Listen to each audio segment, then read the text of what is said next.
Buenas tardes, iglesia. Bien. Les invito a abrir sus Biblias en Éxodo, capítulo 20. Ya volvieron los abanicos. Increíble. Éxodo, capítulo 20. Bueno, continuamos con la serie de los 10 mandamientos. El día de hoy estaremos considerando el 8º mandamiento. Así que vamos a orar una vez más para que el Señor nos guíe. Padre amado, te damos muchas gracias, Señor. Tú eres tan bueno, Padre. Señor, has enviado a tu Hijo y hoy tu iglesia puede estar unida por tu Espíritu, Señor. Venir aquí a alabarte y a escuchar tu voz, Señor. Te pedimos que moldees nuestros corazones a tu palabra, que salves, que redargullas, Señor, que des convicción de pecado y que salves, Señor. Te lo pedimos en el nombre de Cristo Jesús. Amén. Bien, el domingo pasado estuvimos abordando el 7º mandamiento, que era no cometerás adulterio, donde Dios mandaba a su pueblo a ser un pueblo santo, distinto al resto de los pueblos. Y dentro del matrimonio, los cónyuges deberían ser fieles uno al otro. Y vimos que la pena por cometer infidelidad, por cometer adulterio, era la muerte. Dios también les enseñaba a su pueblo que la relación que Él tenía con ellos era como un matrimonio, porque habían pactado amor, habían pactado cuidado, y donde ambas partes debían ser fieles. Por eso es que cuando el pueblo de Israel se iba tras otros dioses, otros ídolos, Dios lo consideraba eso como un adulterio, como un acto de infidelidad, un adulterio espiritual. Luego vimos que nuestro Señor en el Sermón del Monte, en Mateo 5, nos revela el alcance, el espíritu de ese mandamiento, de no cometer adulterio, enseñándonos que uno no solo comete adulterio cuando tiene una intimidad física con otra persona fuera del matrimonio, sino que Él dice que cualquiera que mira con lujuria a una persona para codiciarla en su corazón, ya ha cometido adulterio. Y vimos también las implicaciones, las consecuencias devastadoras que este pecado traía, pero también vimos cómo el poder del Evangelio perdona, salva y restaura todo para la gloria de Dios. Así que ahora vamos a ver el 8º mandamiento de la ley moral de Dios y vamos a bosquejarlo de la siguiente manera. En primer lugar, la letra del mandamiento. Lo segundo a considerar va a ser el espíritu del mandamiento. Y por último, las aplicaciones, ¿no? Las implicaciones que ese mandamiento tiene para nosotros hoy en día como creyentes. Así que bueno, la letra del mandamiento. Éxodo 20:15, si me acompañan. Es cortito.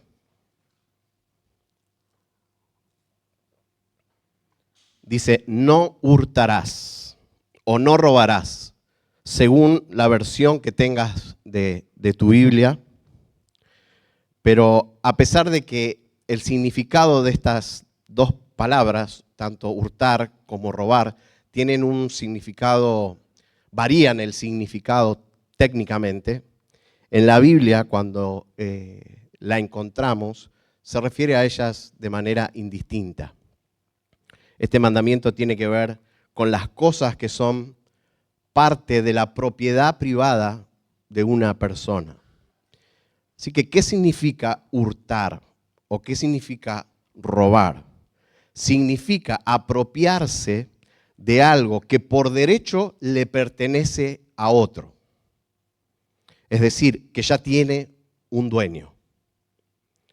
Y para entender la gravedad de lo que significa violar este mandamiento, te pido que traigas a tu mente, lo primero que se te venga a tu mente, la imagen de alguna de tus posesiones materiales.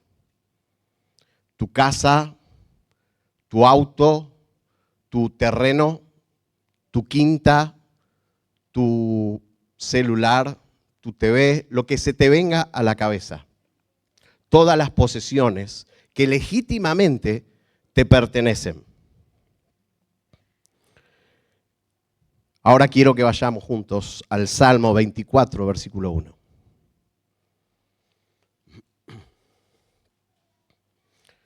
Salmo 24, 1. Y dice, del Señor es la tierra y todo lo que hay en ella, el mundo y los que en él habitan. Es decir, todo lo que acabamos de traer a nuestra mente, todas esas posesiones que legítimamente te pertenecen, tiene un dueño. Tiene un dueño y es Dios, de aquel que provienen todas las cosas y tiene el derecho sobre las cosas que vos posees porque Él es el creador. Y como creador tiene el derecho sobre todas las cosas que hay sobre la faz de la tierra. Job entendió bien esto, de que todas sus posesiones terrenales, hasta sus propios hijos, él no era el dueño, sino que Dios era el dueño. Es por eso que cuando él pierde todas las posesiones, ¿qué fue lo que dijo? Job 1:21, desnudo salí del vientre de mi madre y desnudo volveré allá. O sea, nací sin nada, me voy sin nada. Y dice, el Señor dio y el Señor quitó. Es decir, que todo lo que él tuvo en el transcurso de su vida, en este peregrinaje, fue algo que Dios se lo concedió a él. Ahora bien, entonces, ¿qué era Job de esas posesiones? ¿Qué somos nosotros de las posesiones que nosotros ahora trajimos a nuestra mente? Administradores temporales, mayordomos de aquel que provienen todas las cosas. Administradores temporales, por un tiempo. Ahora bien, el Señor no tiene ningún tipo de problema, que nosotros, la criatura, le llamemos a las cosas que nos pertenecen legítimamente como nuestras. Es decir, Él no tiene problema que al auto con el que vos andás le digas tu auto, tu casa, tu terreno. Él no tiene ningún problema con eso. Salmo 115, 16. Los cielos son los cielos del Señor, pero la tierra la ha dado a los hijos de los hombres. No es que se la regaló, sino que Él y se olvidó. No, la tierra es de Él también, pero se la concede a los hombres. Como vimos, si bien Él le pertenece todo lo que hay, pero Él tiene ciertos medios para darnos a los hombres las posesiones que nosotros tenemos. Una de ellas es nuestro trabajo. Y obtenemos posesiones, cosas materiales, como el fruto y el esfuerzo de nuestro trabajo. Y el Señor nos bendice dándonos ciertas posesiones, sin que Dios deje, por supuesto, de ser el dueño de todo. Fíjense lo que Satanás le dijo a Dios como una manera de reclamándole, ¿no? Acerca de Job. Job 1:10. Satanás le dice a Dios, has bendecido el trabajo de sus manos y sus posesiones han aumentado en la tierra. Es decir, nosotros con nuestro esfuerzo, el Señor bendice nuestro esfuerzo y Él permite que nosotros podamos lograr tener todo lo que tenemos, poco, mucho, lo que poseemos, por el esfuerzo de nuestro trabajo. Solo cuando entendemos esto, hermanos, recién entonces podemos ver la gravedad de lo que para Dios significa violar este mandamiento. Porque cuando alguien roba algo que no le pertenece, le está robando ¿a quién? A Dios.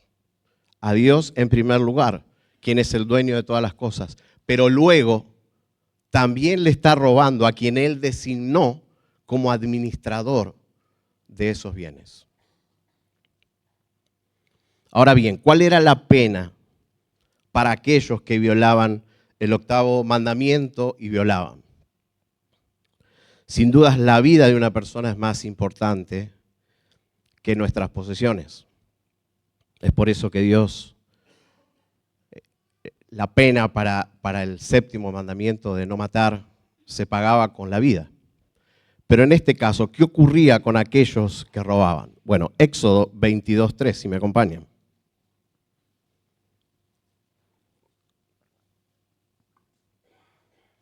Éxodo 22:3. Ciertamente, el que roba debe hacer restitución. Si no tiene con qué, entonces será vendido por el valor de su robo. Levítico 6:4. Será entonces que cuando peque y sea culpable, devolverá lo que tomó al robar. Entonces, el ladrón, ¿qué es lo que tenía que hacer cuando se lo encontraba culpable? Restitución, devolver. Y en Éxodo capítulo 22, bueno, ahí hay una lista detallada de cómo el ladrón debía de devolver, qué es lo que debía de devolver. Pero en Éxodo 22, en el versículo 1, dice lo siguiente: si alguien roba un buey o una oveja y lo mata o vende, pagará 5 bueyes por el buey y 4 ovejas por la oveja. Es decir, si alguien robaba un buey, tenía que devolver 5 veces más. Y si alguien robaba una oveja o un corderito, tenía que devolver 4 veces más. Es por eso que cuando el profeta Natán va a confrontar a David y le cuenta la historia que había un hombre rico que tenía muchos corderitos, pero que él fue a robarle la oveja, el corderito, a un hombre pobre, y ese hombre se había encariñado con la ovejita, David se enojó y dice en el 2 de Samuel 12, 5 al 6. Y se encendió la ira de David en gran manera contra aquel hombre y dijo a Natán: vive el Señor, que ciertamente el hombre que hizo esto merece morir y debe pagar 4 veces por la cordera, porque hizo esto y no tuvo compasión. Un corderito, una oveja, 4 veces debía restituirlo. Y vemos también el caso de Zaqueo, que si bien es distinto el caso, pero es el mismo principio de restitución. Él se convierte y él era un ladrón de impuestos. Y dice Lucas 19:8, pero Zaqueo, puesto de pie, dijo a Jesús: Señor, la mitad de mis bienes daré a los pobres, y si en algo he defraudado a alguien, se lo restituiré cuadruplicado. El mismo principio. ¿Qué tenía que hacer el ladrón? Restituir, devolver. Esa era la pena para el que robaba. Entonces, ¿cuál es la letra del octavo mandamiento? De no robarás. Su pueblo no debía tomar lo que no le pertenecía, lo que por derecho le pertenecía a otro. El espíritu del mandamiento ahora.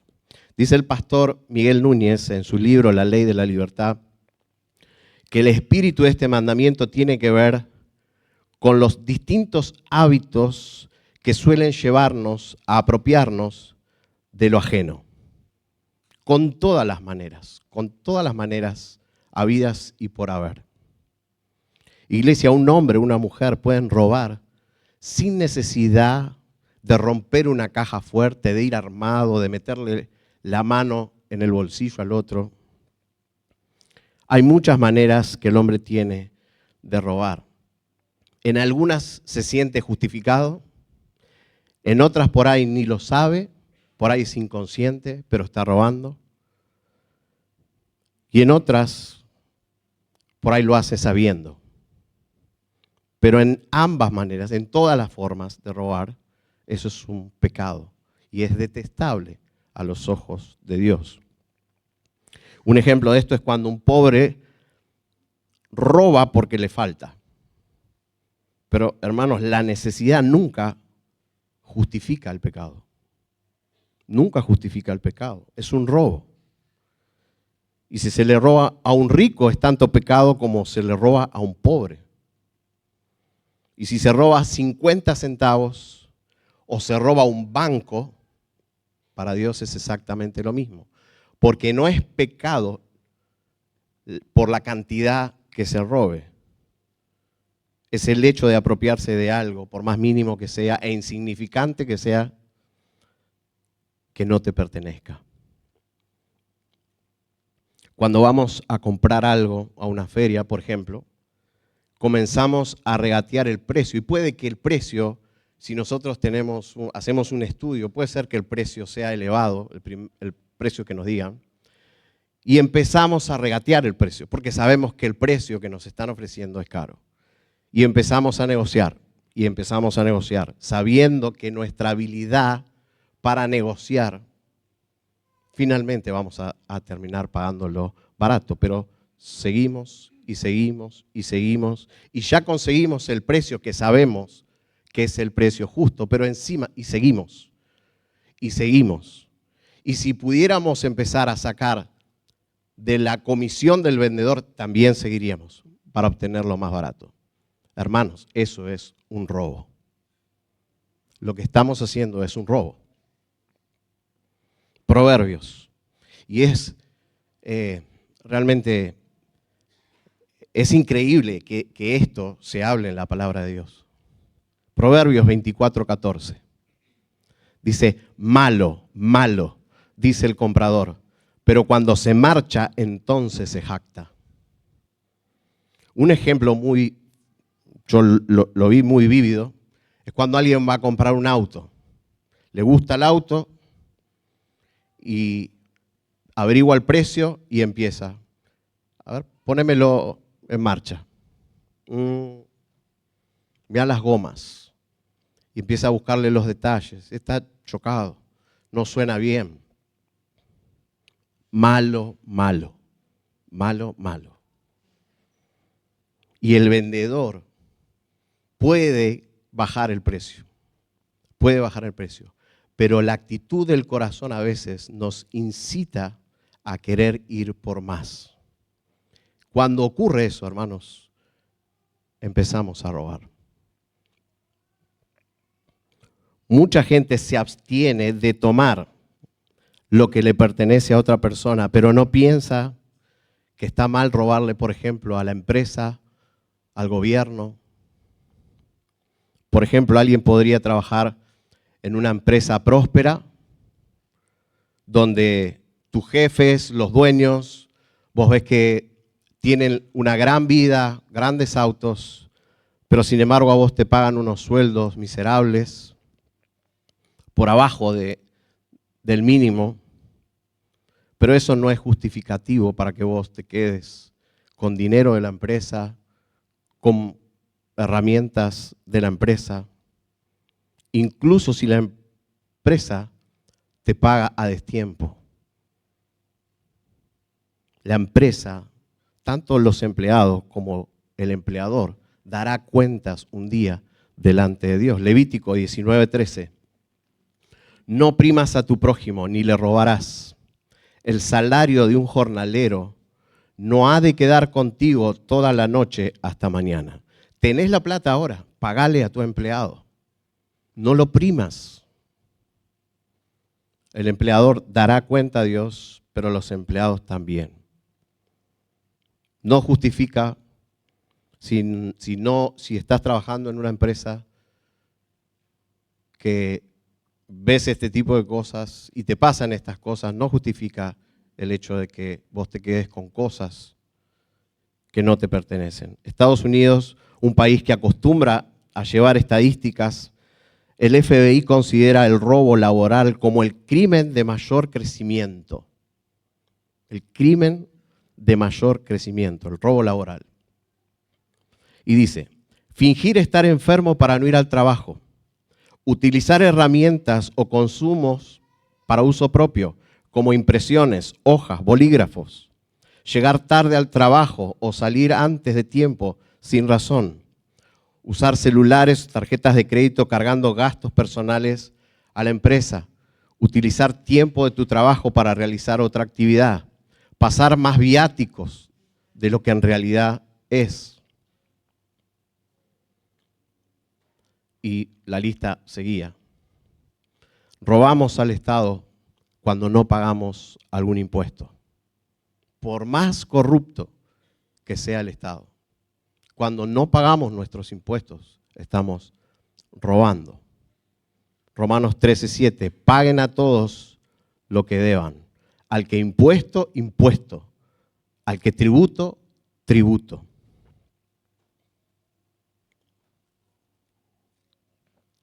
Robamos cuando tomamos un préstamo donde de antemano sabemos que no lo vamos a poder pagar. También robamos. Hay personas que tienen un hábito de pedir cosas prestadas, por ejemplo, libros, y luego se olvidan de devolverlas, y pasa un tiempo, y ya cuando se acuerdan, ya les da vergüenza de devolverlo. Entonces, ¿qué pasa? Intencionalmente cometen hurto. Se lo quedan, ya se debe haber olvidado, ya está. Algo parecido le sucedió a un joven, Alexander. Y este muchacho, Alexander, cuenta lo siguiente. Le preguntaban porque era un hombre, era un muchacho de ahí, cuando cuenta esto, 20 años, pero de una familia pudiente. Y no es que estaba con malas juntas. Y dice, cuenta este muchacho, porque le preguntaban cómo había sido el robo. Y dice, cuenta arrepentido, luego de salir preso, cómo fue la secuencia del robo. Siendo que él no tenía antecedentes penales, ni estaba con malas juntas, al contrario, venía de una familia dentro de todo sana y pudiente. Cuenta que cuando tenía 17 años, vio una camioneta estacionada frente a la cafetería y sin pensarlo dos veces se metió en ella y arrancó. A los pocos minutos de estar conduciendo el auto robado, pensé, dice, ¿qué estoy haciendo? Más de una vez pensé en detener el vehículo, bajarme, salir corriendo, pero me di cuenta de que nadie me perseguía y seguía conduciendo. Con cada minuto que pasaba, la conciencia de la gravedad de lo que había hecho se hacía menor. Y mientras más conducía, menos culpable me sentía. Cuenta que 2 horas más tarde ya no sentía que había hecho algo malo. Por el contrario, comenzó a pensar que el hombre al que le había robado tenía 2 camionetas. ¿Para qué quiere 3? Comencé a pensar que merecía lo que había robado y al día siguiente me convencí de que la camioneta finalmente era mía. Al cabo de 2 días vino a buscarme la policía. Robamos, hermanos. Robamos cuando fotocopiamos, cuando grabamos un material que tiene derechos de autor, como libros, música, software. Ayer justo le consultaba a un hermano sobre una aplicación que me parecía muy extraño porque es gratis y está para descargar. Pero él me decía, mirá, si la aplicación está bien, es legal, el tema es que el contenido que te da no es legal. Así que bueno, me la tuve que descargar. Hermanos, si yo estoy acá parado, pero hay cosas que yo quise evitar poner, pero son las cosas que están que eso abarca robar, ¿no? Porque hay muchas cosas que yo me siento identificado con esto y que el Señor me dio pao mientras que preparaba el mensaje y me tuve que arrepentir.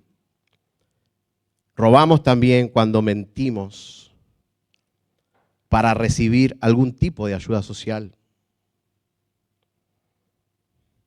Robamos cuando decimos que nos chocaron y no nos chocaron, pero sin embargo lo pasamos al seguro y hacemos todo lo posible para cobrarlo. Robamos cuando nos convertimos en cómplices, por ejemplo, cuando tenemos acciones en compañías que tienen ganancias deshonestas. Segunda de Corintios 6:14, ¿qué asociación tiene la justicia y la iniquidad? ¿O qué comunión la luz con las tinieblas? Y bueno, y quizá hasta acá, quizá no te hayas sentido identificado con algo de lo que se mencionó, pero creo que hemos violado el mandamiento, todos hemos quebrantado este mandamiento. Y en algún momento le hemos robado la gloria a Dios. Isaías 42:8. Mi gloria a otro no daré. Mi gloria a otro no daré. Él no comparte su gloria con nadie. ¿Podrías decir realmente que nunca le robaste la gloria a Dios? Iglesia, para alguien que se dice ser cristiano, este es un pecado que cuando somos convictos de él, debemos arrodillarnos y pedirle perdón. Pero es un robo tan común para los impíos, porque los impíos creen realmente que la gloria siempre es de ellos, siempre. Pero eso es desagradable para el Señor. Y lamentablemente en el pueblo de Dios nos pasa igual, nos pasa igual. Hubo un rey, Usías, del reino de Judá, que dice la Biblia que este rey hizo lo recto a los ojos del Señor. Él buscaba al Señor, el Señor lo amaba a Usías y lo prosperó, lo cuidó, hizo que las naciones pagaran tributo a él, excavó cisternas, hizo ahí en 2 de Crónicas capítulo 26, si ustedes lo leen, van a ver cómo el Señor lo guardaba, lo cuidaba, lo protegía cuando iba a la batalla. Dios estaba con él, su fama se había extendido por todos los pueblos, hasta que su orgullo lo llevó a meter la pata. Hasta que él creyó que la gloria de todo era suya. Y dice 2 de Crónicas, capítulo 26, 16 al 23. Si me acompañan. 16 al 23. 2 de Crónicas, capítulo 26. Pero cuando llegó a ser fuerte, su corazón se hizo tan orgulloso que obró corruptamente y fue infiel al Señor su Dios. Pues entró al templo del Señor para quemar incienso sobre el altar del incienso. Claro, y eso no le correspondía al rey. Eso era un trabajo que únicamente le correspondía a los sacerdotes. Pero él ya estaba tan cegado que creía ser Dios mismo que no necesitaba a los sacerdotes. Y este hombre entra al templo a ofrecer incienso al altar. Versículo 18. Y se opusieron al rey Usías y le dijeron, no le corresponde a usted, Usías, quemar incienso al Señor, sino a los sacerdotes, hijos de Aarón, que son consagrados para quemar incienso. Salga del santuario, porque usted ha sido infiel y no recibirá honra del Señor. Versículo 19. Pero Usías, con un incenciario en su mano para quemar incienso, se llenó de ira. Y mientras estaba enojado contra los sacerdotes, la lepra le brotó en la frente, delante de los sacerdotes en la casa del Señor, junto al altar del incienso. Y el sumo sacerdote Azarías y todos los sacerdotes lo miraron, y él tenía lepra en la frente, y le hicieron salir de allí a toda prisa. Y también a él mismo se apresuró a salir, porque el Señor lo había herido. El rey Usías quedó leproso hasta el día de su muerte y habitó en una casa separada, ya que era leproso, porque fue excluido de la casa del Señor. Hermanos, este hombre amaba al Señor, el Señor lo amaba, pero el Señor dice, mi gloria no la compartiré. Iglesia, nosotros muchas veces somos ladrones de su gloria. Le robamos la gloria a Dios. Entonces, como vemos, el espíritu de este mandamiento alcanza innumerables acciones, formas de hurto, de robo. Es también un problema de corazón, de cómo quedó afectado nuestro corazón después de la caída. Agustín de Hipona, en sus confesiones, él relata un episodio muy conocido que fue con unos jóvenes a un huerto y robó peras. Y a él nunca le gustaban las peras. Nunca, lo hizo para experimentar el placer de robar. Así que es un problema de corazón también. El espíritu de este mandamiento abarca todas las maneras de robo que hay. De las que somos conscientes, de las que somos inconscientes, no estamos siendo conscientes que estamos robando, y de las que estamos justificados y de las que no estamos justificados. Abarca absolutamente todo en cuanto a violar la propiedad privada de otro. Y pasamos a las implicaciones del mandamiento para nosotros hoy. Cuando nosotros robamos lo que fuere, eso revela lo que hay en nuestro corazón. Una de las cosas es la incredulidad. Cuando robamos, nos apropiamos de algo que no es nuestro, pero que creemos que Dios no sea capaz de dárnoslo. Indica fundamentalmente una falta de confianza en la provisión de Dios cuando una persona roba. Primera de Samuel 2:7. El Señor empobrece y enriquece. De Él proviene todo lo que tenemos. Pero cuando robamos, eso revela la incredulidad de nuestro corazón. Revela también idolatría, donde el objeto que robamos está por encima del valor que nosotros le tenemos al Señor. Está por encima de su voluntad. Por encima de su voluntad revelada en los 10 mandamientos. Revela también una falta de contentamiento y de gratitud, porque implica que la persona no está satisfecha con lo que ha recibido de parte del Señor, porque considera que Dios no ha sido lo suficientemente bondadoso con él o no le ha dado lo que merece. Filipenses 4, del 11 al 13. Pues he aprendido, dice Pablo, pues he aprendido a contentarme cualquiera sea mi situación. Sé vivir en pobreza y sé vivir en prosperidad. En todo y por todo he aprendido el secreto tanto de estar saciado como de tener hambre, de tener abundancia como de sufrir necesidad. Todo lo puedo en Cristo que me fortalece. Falta de contentamiento. También revela ingratitud. El robo revela la ingratitud de nuestro corazón. Se opta por tomar lo que a otro le pertenece, reconociendo que todo lo que poseemos no es de la manera y del agrado que nosotros anhelamos. La Biblia llama a los creyentes a vivir en gratitud continua, a estar continuamente agradecidos por las cosas que el Señor nos da, pequeñas, grandes. Falta de ingratitud. Revela falta de dependencia. Este pecado distorsiona nuestra relación con Dios. El creyente, en lugar de depender de Él, se enfoca en sus deseos insatisfechos y busca saciarlos por sus propios medios. busca saciarlo por sus propios medios, de una manera ilícita, robando.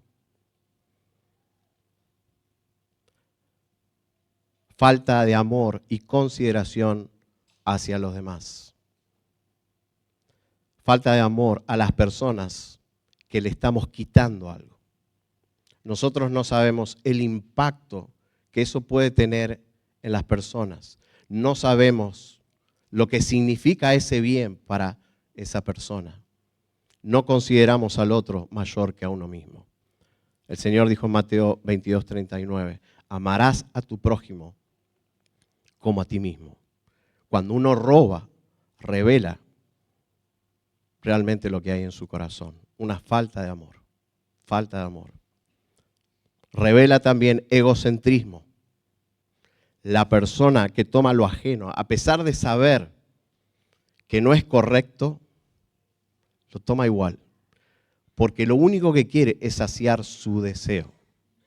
Es egocentrista. Son personas que piensan, lo mío es mío y lo tuyo también es mío. Y es probable que también esto sea una manera en que se haya criado, que lo hayan criado como hojitas de cristal, y después, bueno, están las consecuencias. Entonces, ¿a qué apunta este mandamiento? El no hurtarás o no robar. ¿A qué apunta el mandamiento? Bueno, en primer lugar, a que no seamos perezosos. Es la voluntad de Dios que trabajemos, que nos ganemos el pan con el sudor de nuestra frente. La pereza es un pecado, hermanos, y nos lleva a la ruina, al descrédito, a la vergüenza. Y Pablo exhorta a los hermanos de la iglesia de Tesalónica porque se estaban excusando de abandonar sus trabajos. Decían, el Señor ya viene. Y empezaron a dejar sus trabajos. Y Pablo les dice, 2 de Tesalonicenses 3, del 10 al 12, si alguien no quiere trabajar, que tampoco coma. Porque oímos que algunos entre ustedes andan desordenadamente, sin trabajar, pero andan metiéndose en todo. A tales personas les ordenamos y exhortamos en el Señor Jesucristo que trabajando tranquilamente coman su propio pan. Y Pablo también le dice a Timoteo, en 1 Timoteo capítulo 5, del 7 al 8, ordena también estas cosas para que sean irreprochables. Pero si alguien no provee para los suyos, y especialmente para los de sus casas, ha negado la fe y es peor que un incrédulo. La Biblia condena la pereza, condena la pereza. Y en segundo lugar, la aplicación correcta la encontramos en la carta de los Efesios, en Efesios 4:28. Y dice lo siguiente, el que roba, no robe más, sino más bien que trabaje, haciendo con sus manos lo que es bueno, a fin de que tenga que compartir con el que tiene necesidad. Entonces la pregunta es, ¿cuándo el ladrón deja de ser un ladrón? Uno puede decir que cuando una persona deja de robar, y a simple vista tiene sentido, uno deja de ser ladrón cuando ya no roba más. Pero ¿es esto lo que dice el texto? Bueno, no es lo que dice el texto. La respuesta de Pablo nos enseña el principio de quitar y poner. Primero tenemos que quitarnos la ropa sucia del pecado. ¿Cuál es el pecado en este caso? Robar. Primero tenemos que dejar de robar. Y luego, una vez quitada esa ropa sucia, el pecado, no podemos quedarnos desnudos, tenemos que vestirnos. Ahora, ¿cómo hacemos para vestirnos? Trabajando, haciendo con nuestras manos lo que es bueno para tener uno mismo y para que tengamos también para compartir con aquellos que tienen necesidad. Entonces, nos quitamos la ropa, dejamos de robar, empezamos a trabajar y nos tenemos que vestir. ¿Y qué vestiduras nos ponemos? La justicia de Cristo. hermanos. El Evangelio. El Evangelio. ¿Y por qué? Iglesia, ¿quién de los que estamos acá alguna vez no robó?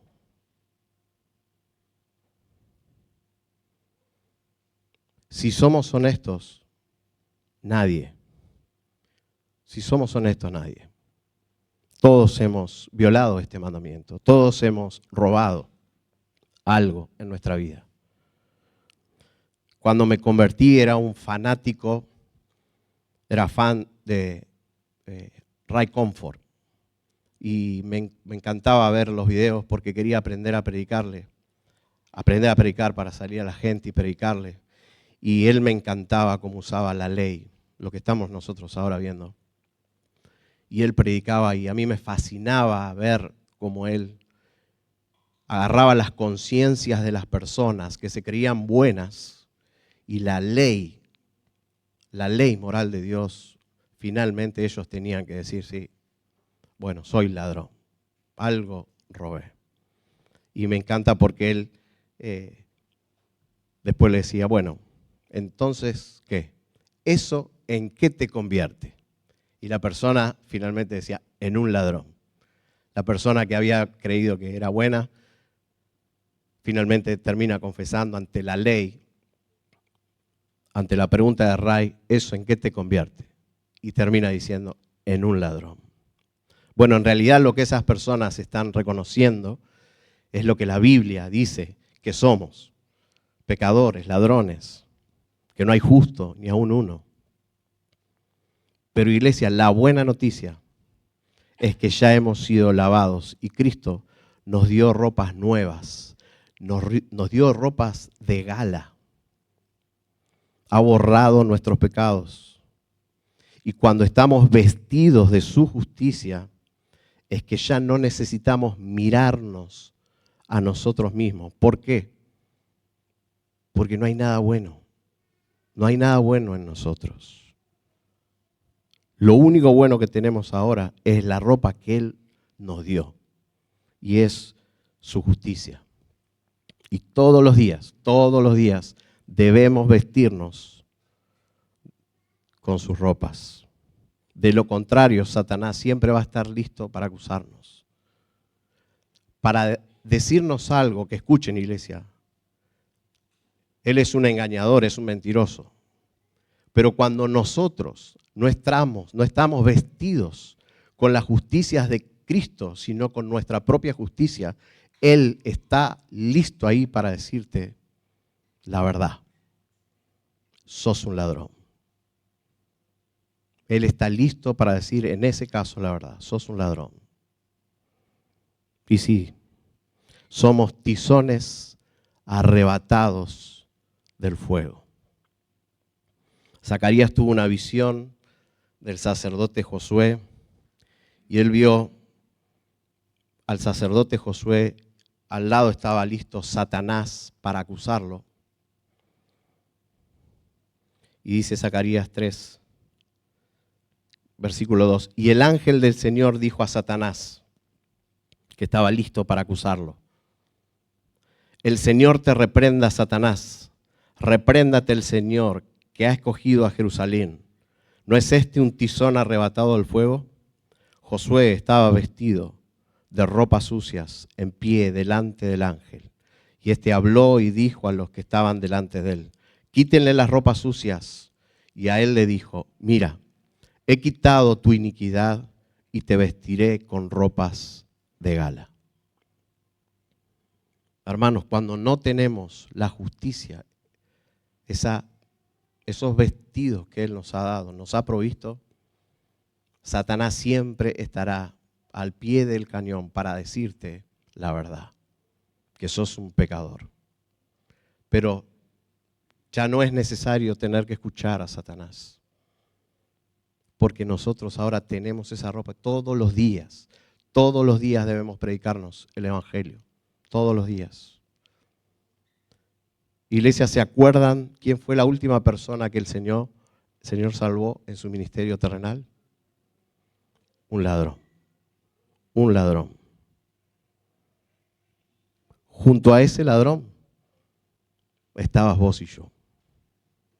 Junto a ese ladrón estabas vos y yo. Cristo en esa cruz murió entre dos ladrones y murió como uno más de ellos, para que ahora vos y yo podamos vestirnos de su justicia, ya no robar, estar contentos con lo mucho o poco que el Señor nos da, trabajando para proveer a nuestra familia, en el caso de los hombres, pero descansando también en la soberanía y en la provisión divina. Y hay algo más. Él nos dará lo suficiente como para ayudar al necesitado. Donde tener poco no te exime de ayudar, porque Dios también te equipó con dones para que puedas edificar su iglesia, ayudar a hermanos con los dones que Él te dio. Segunda de Corintios 9:8. Y Dios puede hacer que toda gracia abunde para ustedes, a fin de que teniendo siempre todo lo suficiente en todas las cosas, abunde para toda buena obra. Amigo que estás acá, quiero decirte que en aquel día, el día que vos cierres tus ojos y te encuentres con tu Creador, serás hallado culpable por haber robado. La gloria a Dios, pero también todos y cada uno de los mandamientos de la ley moral de Dios.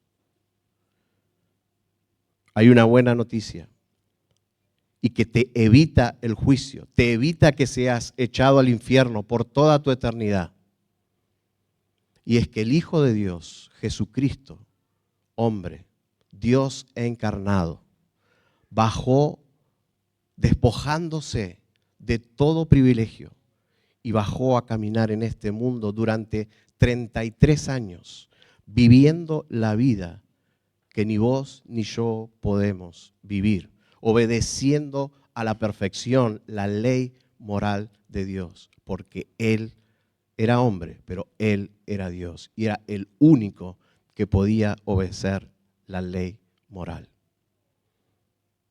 Él ahora te invita a que si te arrepentís y pones tus pecados en la obra y en la persona de Jesucristo, Él perdona todos y cada uno de tus pecados. Él murió en la cruz y al tercer día resucitó y hoy está a la diestra del Padre. Arrepentite, poné tu fe en Él y tus pecados serán perdonados y tendrás vida eterna.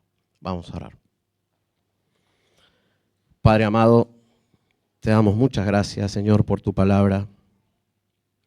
Señor, qué lindo es saber que ya hemos sido perdonados por tu Hijo, que estos mandamientos no son gravosos para nosotros, que ya no tenemos condenación, Señor. Gracias, Padre, gracias por haber enviado a tu precioso Hijo, Señor. Nosotros no lo merecíamos, nosotros merecíamos el castigo. Nosotros robamos, nosotros merecíamos la condenación, Señor. Gracias, Padre, por tu palabra. Te pido que redargullas de pecado, que traigas salvación, que salves, Señor, y que tu iglesia sea edificada. En el nombre de Cristo Jesús. Amén.